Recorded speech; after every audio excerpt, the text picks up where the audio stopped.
Hello aspirants, my name is Drishti Jain and I welcome you to the series of घटना सूत्र। मैं सबसे पहले अपना एक्सपीरियंस शेयर करती हूँ। मैं और मेरी यूपीएससी की दोस्ती काफ़ी पुरानी है।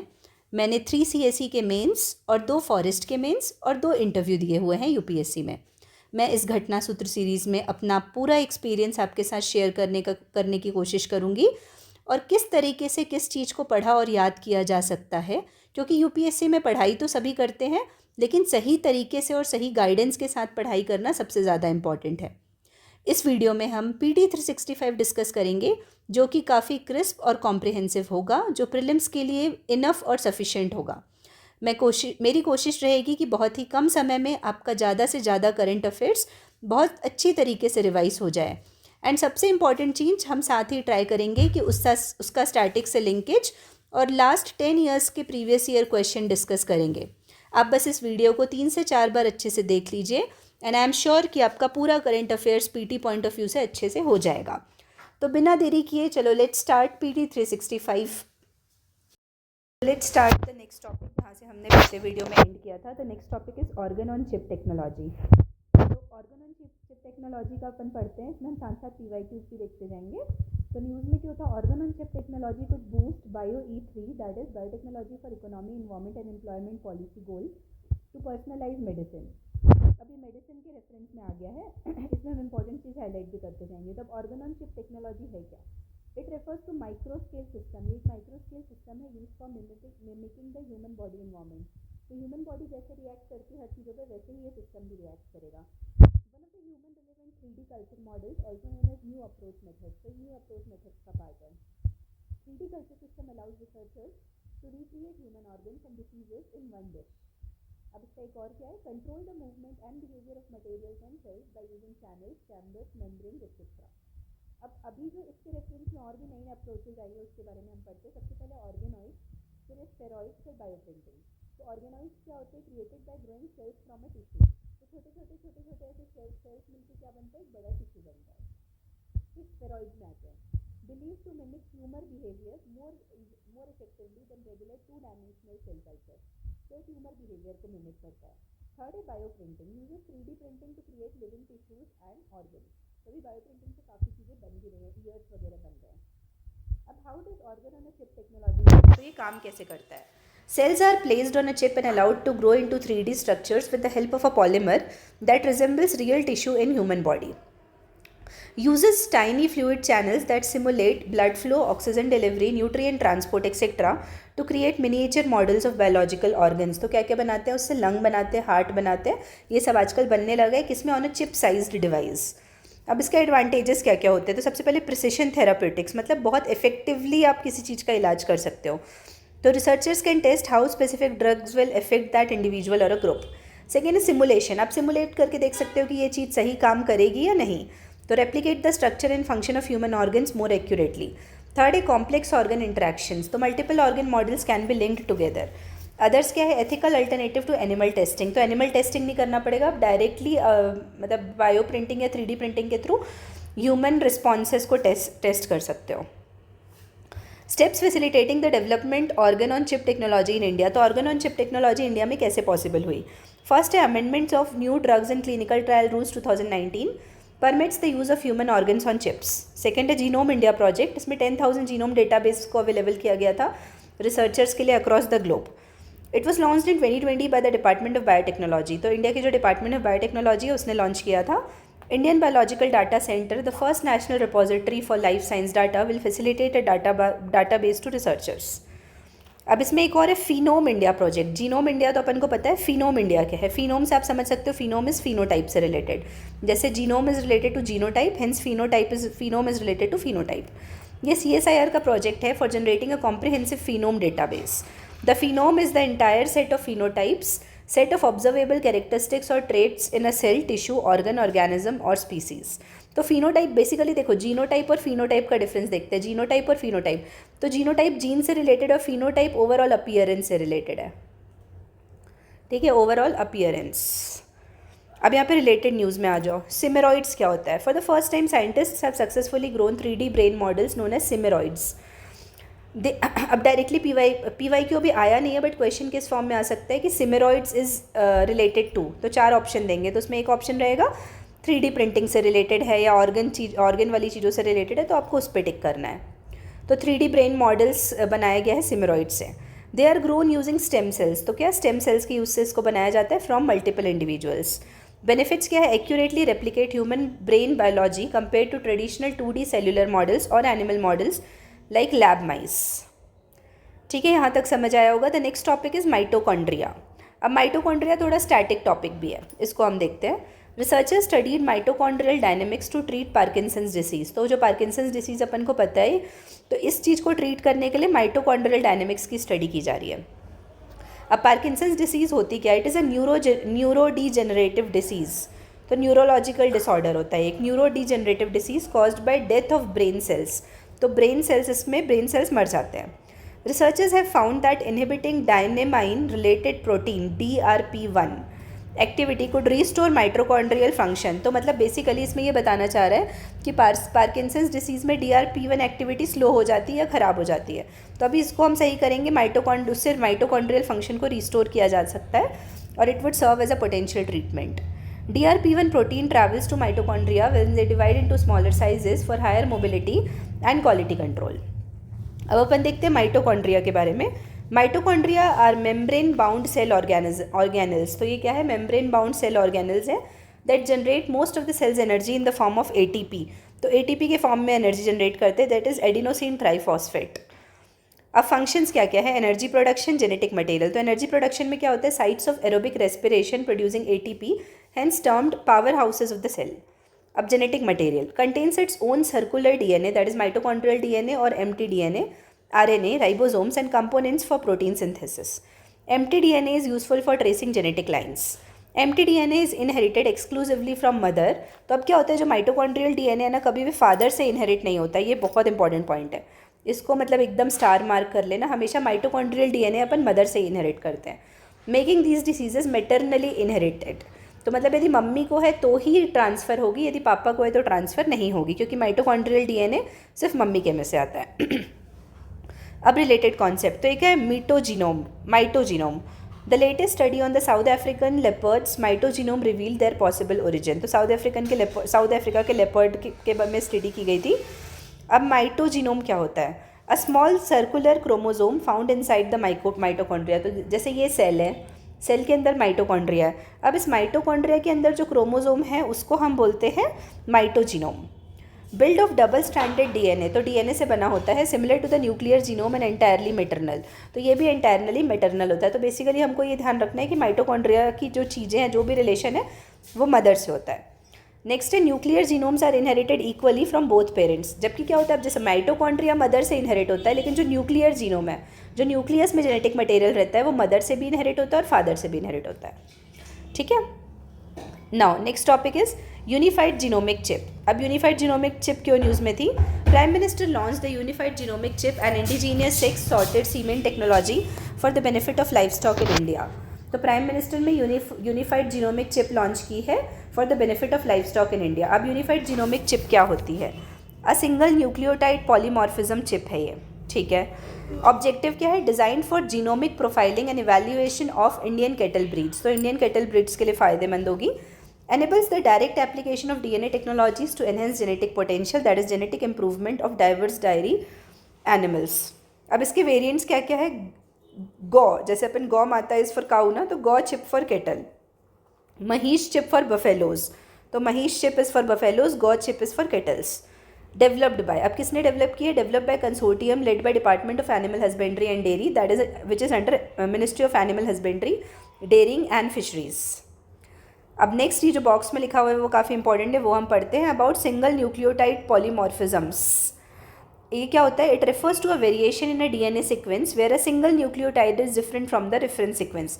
तो एक न्यूक्लियोटाइड, एक रेफरेंस, जैसे अपन ने एक रेफरेंस डिसाइड कर लिया, उस रेफरेंस से यदि कोई चीज़ अलग हो रही है, उस प्रोसेस को बोलेंगे SNP। एन SMP में replace the nucleotide guanine in place of nucleotide thymine. तो G और T की प्लेस चेंज हो जाती है।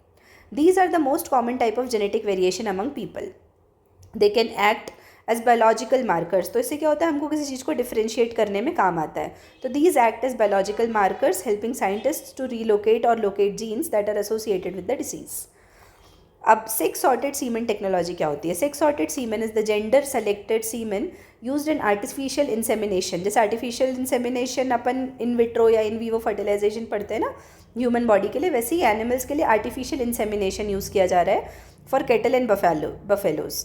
Ensures the birth of only female calves. तो अब इसमें क्या कर रहे हैं, ऐसा आप जेंडर सेलेक्शन कर रहे हो कि सिर्फ फीमेल काव्स ही होंगी with more than 90% accuracy, as where as conventional semen produces equal proportion of male and female calves. तो यदि आप नॉर्मल प्रोसेस यूज़ करोगे तो इक्वल चांसेस है कि मेल हो या इक्वल चांसेस है फीमेल हो, बट इस केस में 90% एक्यूरेसी के साथ हम सिर्फ ओनली फीमेल काव्स प्रोड्यूस करते हैं। National dairy development board has developed the indigenous technology of sex sorted semen. अब आते हैं हम नेक्स्ट टॉपिक में, bio E3 policy, that is biotechnology for economy, environment and employment. ये थोड़ा मेंस रिलेटेड टॉपिक है, बट बेसिकली हम इसका मतलब देख लेते हैं। The union cabinet is approved the bio E3 biotechnology for economy, environment and employment policy for fostering high performance bio manufacturing. अब बायो E3 पॉलिसी होती क्या है, एम क्या है, establish a framework to adapt advanced technologies and align research to revolutionize biomanufacturing processes.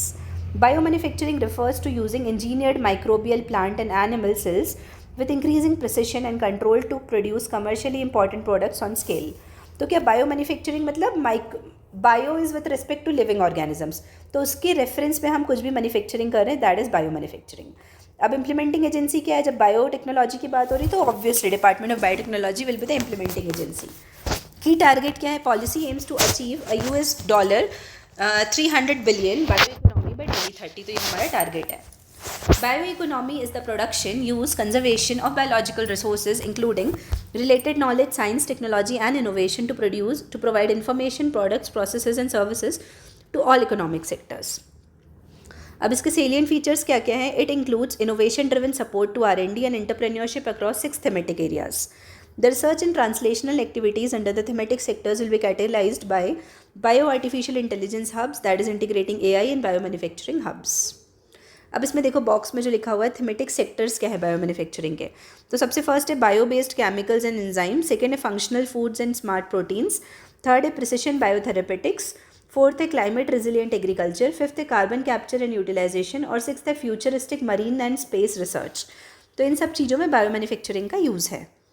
अब related news में आते तो रिलेटेड न्यूज़ में क्या है, biotechnology research innovation and entrepreneurship development, that is bio right scheme. ये स्कीम अभी गवर्नमेंट ने लॉन्च की है, approved the bio right scheme. इस स्कीम के बारे में देखते हैं तो नोडल मिनिस्ट्री है DBT, that is ministry of science and technology. 3 components आते हैं इसके अंदर, that is biotechnology research and development, industrial and entrepreneurship development, third is bio manufacturing and bio foundry. This new concept aims at furthering India's goal of creating a circular bioeconomy in alignment with the lifestyle for environment mission. तो ये in consonance with life mission है, ठीक है, मतलब environment friendly है। अब other important news with respect to genetic engineering और the biotechnology part is, first is endosymbiotic theory. Researchers have developed a type of organelle called nitroplast. तो अभी नाइट्रोप्लास्ट एक नया ऑर्गेनल डेवलप किया रिसर्चर्स ने इन अ मरीन एल्गी। तो एल्गी में एक नया टाइप का ऑर्गेनल डेवलप किया, दैट इज़ नाइट्रोप्लास्ट, जो क्या कर सकता है, नाइट्रोजन को फिक्स कर सकता है। की फाइंडिंग्स क्या है, it is generally believe that nitrogen fixation only occurs in bacteria. तो अभी तक हमको क्या लगता है, जैसे हम राइजोबियम बैक्टीरिया बोलते हैं, तो अभी नाइट्रोजन फिक्सेशन सिर्फ हमको लगता है बैक्टीरिया कर सकता है, लेकिन हम उस चीज़ को चेंज कर रहे हैं। तो अभी तक बैक्टीरिया और आर्किया ही वो करते थे, बट अभी हम एल्गी के लिए कर रहे हैं, तो this is the first known nitrogen fixing eukaryote, ठीक है, बाकी जो थे वो प्रोकैरियोट थे। Nitrogen fixation is a biological process in which nitrogen gas is converted into usable form for sale growth. This generated interest इसी चीज़ से हमारा इंटरेस्ट जनरेट हुआ एंडोसिम्बायोटिक थ्योरी में। अब ये थ्योरी क्या बोलती है, that some eukaryotic cell organelles such as mitochondria and plastids evolved from free living prokaryotes. Eukaryotic cells have membrane bound nucleus which stores the genetic material. In prokaryotes, DNA is bundled together in the nucleoid region but it is not stored within a membrane bound nucleus. तब क्या बोले, prokaryote में ना ये ऐसे मतलब cell है, यहीं पे कुछ कुछ चीज़ें हैं। यूकैरियोट में क्या है, इसके अंदर एक न्यूक्लियस है, उसके अंदर सब चीज़ें हैं। Some of these organisms ingested prokaryotic cells that then survived within the organism and developed a symbiotic relationship. ठीक है, आई होप ये समझ आया होगा endosymbiotic theory. Next is Wolbachia bacteria. Wolbachia एक बार ऐसे PYQ में एक ऑप्शन में आ चुका है, ठीक है, ऑप्शन में, डायरेक्ट नहीं लेकिन ऑप्शन में आ चुका है। तो recently a study has highlighted that Wolbachia bacteria has manipulated the wasp Encarsia formosa to get rid of its male entirely. अब वोल्बाचिया बैक्टीरिया के बारे में पढ़ते हैं। वोल्बाचिया बैक्टीरिया क्या है? Commonly found in nematodes and arthropods, especially insects. In insects they are present in eggs but absent in sperm. तो बोल रहे हैं वोल्बाचिया बैक्टीरिया है ना, वो एग में प्रेजेंट होता है बट स्पर्म में एब्सेंट रहता है। इसलिए न्यूज़ देखो क्या बोल रहे हैं, manipulated the wasp Encarsia formosa to get rid of its male entirely. तो अब मेल रहेंगे ही नहीं ऐसा टाइप का, ठीक है।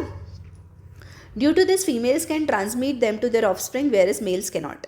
As a result, Wolbachia has evolved ways to manipulate their insect host to produce more female than male progeny. TRA gene of Wolbachia plays a key role in showcasing this feature. Potential application क्या है? Mosquitoes with Wolbachia can be used to reduce the number of target mosquito species such as Egypti mosquitoes.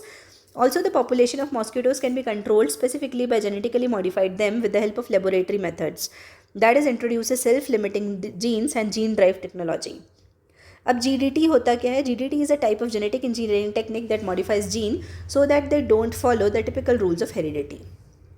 ठीक है, मतलब basically ये ध्यान रखना है Wolbachia bacteria होता क्या है, ये मॉस्किटो से रिलेटेड है वोल्बाचिया बैक्टीरिया, ठीक है। उसके बाद आते हैं हेफ्लिक लिमिट। अब हेफ्लिक लिमिट होती क्या है?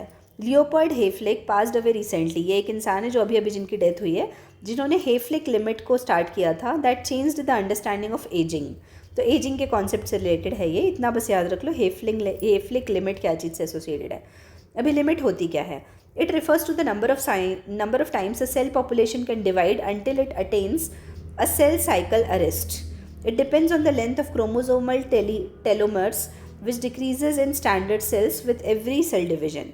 The telomere is the region of repetitive DNA sequences at the end of chromosome.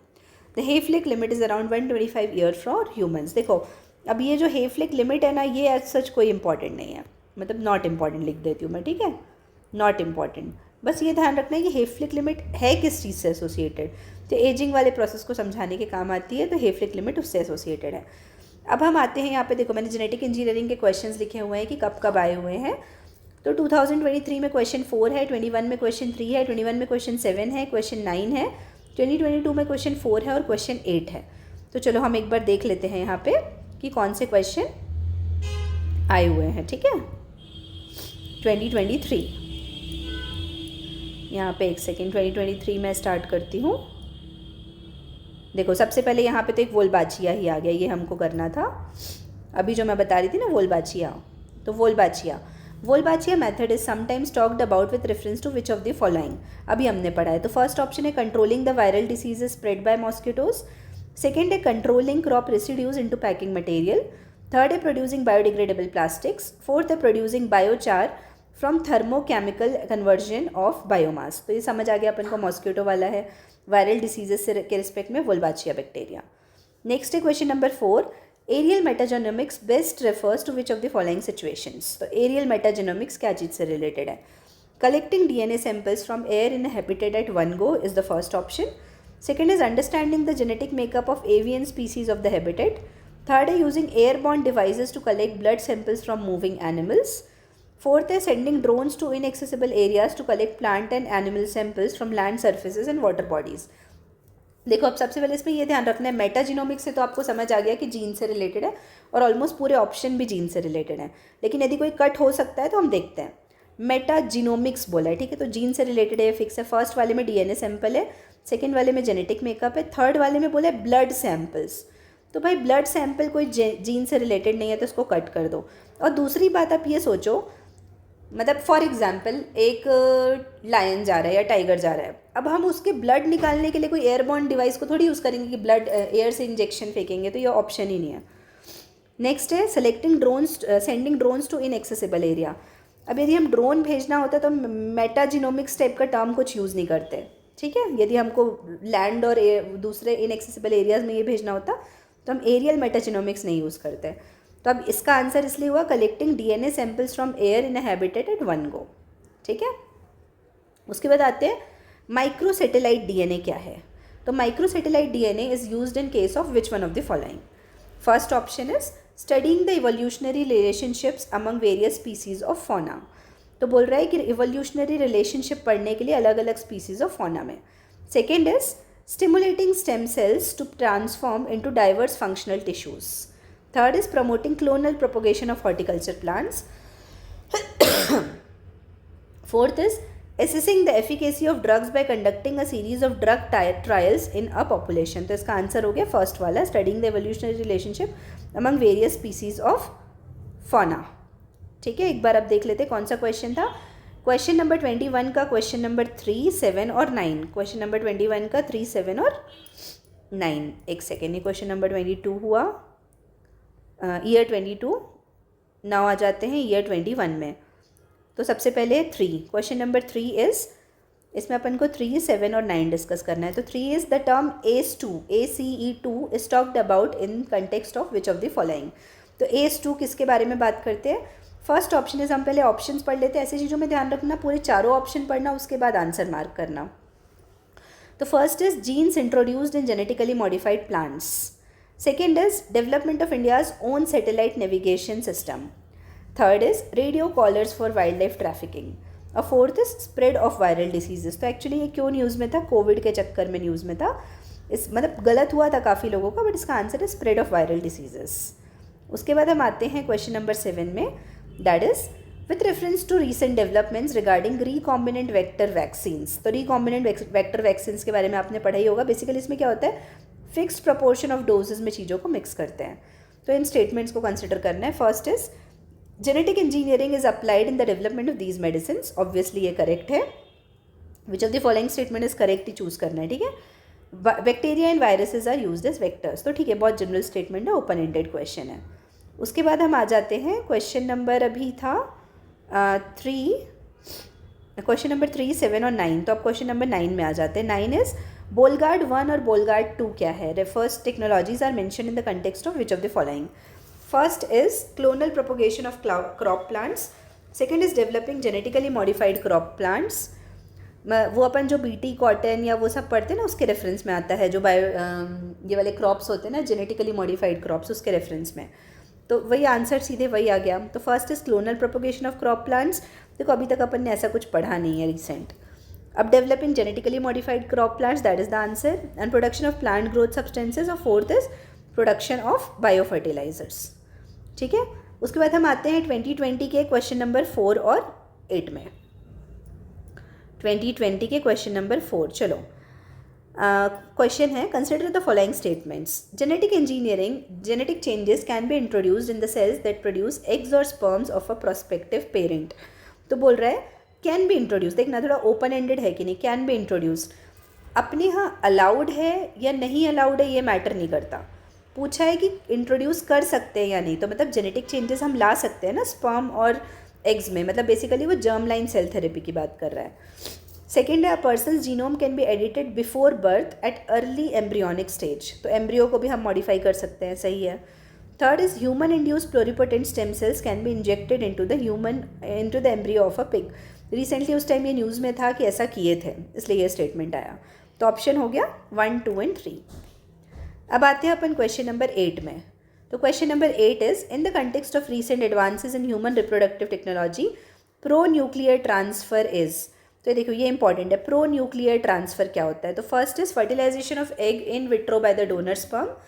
Second is genetic modification of sperm producing cells. Third is development of stem cells into functional embryos. Fourth is prevention of mitochondrial diseases in offspring. अब देखो pro nuclear, इससे क्या है option ना, मतलब आपको ये 4 option में से आप 3 इजीली एलिमिनेट कर सकते हो। आप इसको पढ़ो प्रो न्यूक्लियर। तो प्रो मतलब जो किसी भी चीज़ के पहले होती है, न्यूक्लियर इज न्यूक्लियस से रिलेटेड। तो न्यूक्लियस के पहले वाली चीज़ को यदि हम चेंज कर रहे हैं, that is pro nuclear transfer. तो उसमें माइटोकॉन्ड्रिया से रिलेटेड है।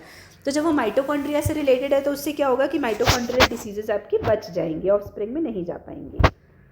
ठीक है, तो आई होप ये वाला आपको समझ आया होगा। अब हम इसमें आगे पढ़ेंगे। यहाँ पे हमारा बायोटेक्नोलॉजी वाला पार्ट खत्म हुआ। ठीक है, जेनेटिक इंजीनियरिंग से रिलेटेड जो था। अब हम आते हैं the next topic is nano technology. तो नैनो टेक्नोलॉजी के पहले बेसिक कॉन्सेप्ट्स देख लो। नैनो टेक्नोलॉजी क्या है?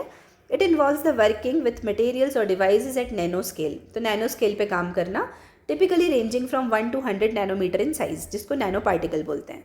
On the nanometre scale materials में एग्जिबिट अनयूजुअल प्रॉपर्टीज़, तो उनकी ना कुछ जैसे नॉर्मल टाइम पे जो प्रॉपर्टी होती है ना, उससे अलग प्रॉपर्टी नैनो स्केल में होती है। The properties depend on shape, size, surface characteristics and inner structure. अब टाइप्स क्या क्या होते हैं, नेचुरल नैनो मटेरियल्स होते हैं और आर्टिफिशियल नैनो मटेरियल्स होते हैं। तो नेचुरल में वॉल्केनिक ऐश आ जाता है, आर्टिफिशियल में कार्बन नैनो ट्यूब। अब कंसर्न या चैलेंज क्या है, potential toxicity of nano particles to humans and environment, toxicity हो सकती है। अब की एप्लीकेशंस क्या क्या है नैनो टेक्नोलॉजी के। फर्स्ट, एग्रीकल्चर में nano fertilisers, nutrient uptake with 90 to 100% utilisation efficiency, nano biosensors that monitor soil conditions. Next is health, better imaging and diagnostic, targeted drug delivery. Third is energy, nanostructured solar cells could be cheaper to manufacture and easier to install. Fourth is environment, nanomaterials can be employed in water purification and desalination technologies. Fourth is electronics and IT, quantum dots and other nanostructures can be used to develop advanced displays and lighting.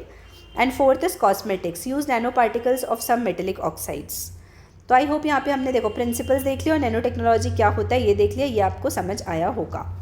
अब हम आते हैं एक एक application की ओर। तो सबसे पहला है नैनो फर्टिलाइज़र।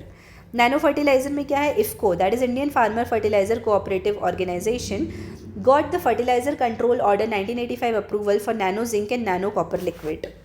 अब नैनो फर्टिलाइज़र होते क्या है, nano fertiliser are nutrients encapsulated within a nano material to enable controlled release and subsequent slow diffusion into the soil. तो बेसिकली क्या करेंगे, एक नैनो मटेरियल में बहुत सारे छोटे छोटे साइज़ में करके पार्टिकल्स को डाल देंगे, फर्टिलाइज़र हो जाएगा वो, और जिसके कारण जिसका स्लो डिफ्यूजन हो सके सॉइल में। ऐसा ना हो कि इकट्ठा पूरा फर्टिलाइज़र सॉइल में चला जाए। Nano zinc and nano copper liquids would help effectively address the deficiency of micronutrients. तो अब जिंक और कॉपर की बात करते हैं। तो जिंक के लिए क्या है, enzyme functioning in plants, plant growth and development. Copper में enzymatic activities in plants and chlorophyll and seed production. Earlier IFFCO's nano liquid urea, ये काफ़ी न्यूज़ में था उस टाइम, नैनो लिक्विड यूरिया और nano liquid diammonium phosphate that is DAP were also approved. Government के और क्या क्या इनिशिएटिव्स हैं नैनो टेक्नोलॉजी इन एग्रीकल्चर में, mission on nano science and technology nano mission 2007 under the department of science and technology. अब others क्या है, nano development training programme in nano technology by ICAR और nano fertiliser programme established by IFFCO at Phulpur Prayagraj. तो प्रयागराज में ये establish किया गया था। ठीक है, अब आ जाओ अदर डेवलपमेंट्स में। तो गोल्डीन क्या है, scientists have developed a sheet of gold called goldene. तो गोल्ड की शीट डेवलप की गई है जिसको गोल्डीन बोलते हैं, जो सिर्फ 1 एटम थिक है। अब गोल्डीन है क्या, created by sandwiching silicon between titanium carbide layers. तो देखो अब क्या बोल रहा है, ये भी टाइटेनियम कार्बाइड की लेयर है, ये भी टाइटेनियम कार्बाइड की लेयर है, और यहाँ पे सिलिकॉन लेयर को स्टैब्लिश कर दिया गया है। क्या चीज़ की लेयर को, सिलिकॉन लेयर। तो created by sandwiching silicon between titanium carbide layers depositing gold allowing gold atoms to replace silicon forming a monolayer। ऐसे मोनोलेयर बन जाती है 400 times thinner than the thinnest commercially available gold leaf। Potential application क्या है, catalyst in the electronics industry, carbon dioxide conversion, hydrogen generation etcetera. Next is fluorescent nano diamond. अब fluorescent nano diamond क्या होता है, recently scientist levitated the spun fluorescent nano diamonds at incredibly high speeds to observe how the rotation affected spin qubits in a unique way show in the Berry phase। तो about fluorescent nano diamond क्या है, fluorescent nano diamond are nanometer size diamonds made of carbon nanoparticles। तो fluorescence क्या है, fluorescence is the property of some materials to emit light of lower frequency when irradiated in the light of a higher frequency। तो basically ना एक principal है जिसमें बोल रहा है कि कुछ मटेरियल्स की प्रॉपर्टी होती है कि वो दूसरी फ्रिक्वेंसी की लाइट को एमिट करती है जब एक हायर फ्रिक्वेंसी की लाइट उन पे पड़ती है।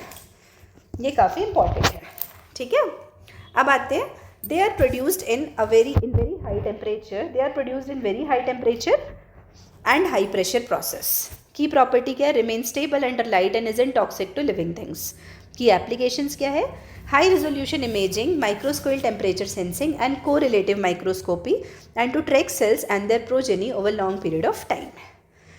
तो यहाँ तक हमने ये वाले इसमें पढ़ा। अब लास्ट टॉपिक देख लेते हैं नैनो टेक्नोलॉजी का। अभी तक ऊपर वाला आपको समझ आया होगा।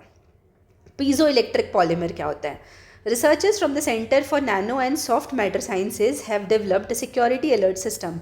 तो क्या डेवलप किया, security alert system based on piezo electric polymer nano composite. अब ये होता क्या है, piezo electric polymers can generate electric charges on the surface under pressure और स्ट्रेन। तो क्या होता है, पीजो इलेक्ट्रिक इफेक्ट ये होता है कि यदि किसी भी चीज़ को प्रेशर या स्ट्रेन में रखो तो उसमें से इलेक्ट्रिक चार्जेस जनरेट होते हैं, thus converting mechanical energy into electrical energy. Advantages क्या है, they provide flexibility, light weight and have processability. Application है सेंसर बनाने के काम आता है, वेरिएबल बनाने के काम आता है, मेडिकल इम्प्लांट्स और कंज्यूमर इलेक्ट्रॉनिक्स। तो नैनो टेक्नोलॉजी का 2015 में क्वेश्चन नंबर 6 आया था। ठीक है, यहाँ पे आ जाओ। क्वेश्चन नंबर 15 सबसे बहुत नीचे है क्वेश्चन नंबर 15। क्वेश्चन नंबर 2015 का नैनो टेक्नोलॉजी। ठीक है, ice cube, Goldilock zone, fuel, remote sensing. देखो नैनो टेक्नोलॉजी, एक सेकेंड में क्वेश्चन नंबर देख लूँ वापस से। क्वेश्चन नंबर 6, क्वेश्चन नंबर 6 तो देखो ये है nano technology. Nano technology in health sector पूछा है, तो फर्स्ट ऑप्शन है targeted drug delivery is made possible by nano technology, obviously सही है। Nano technology can largely contribute to gene therapy, तो भाई ये कैन मतलब बहुत ज़्यादा ब्रॉड है, तो कर ही सकता है, तो इसलिए बोथ 1 and 2। ठीक है, तो यहाँ पे हमने देखो इसका ये भी डिस्कस कर लिया, नैनो टेक्नोलॉजी का PYQ। आई होप यहाँ तक आप सभी को समझ आया होगा। अब हम नेक्स्ट वीडियो में मिलेंगे अपने नेक्स्ट टॉपिक को लेते हुए, that is IT and computer, और साथ ही साथ हम PYQ भी डिस्कस कर लेंगे। जब तक कि आप लोग ये सब चीज़ें रिवाइज करिए। Thank you.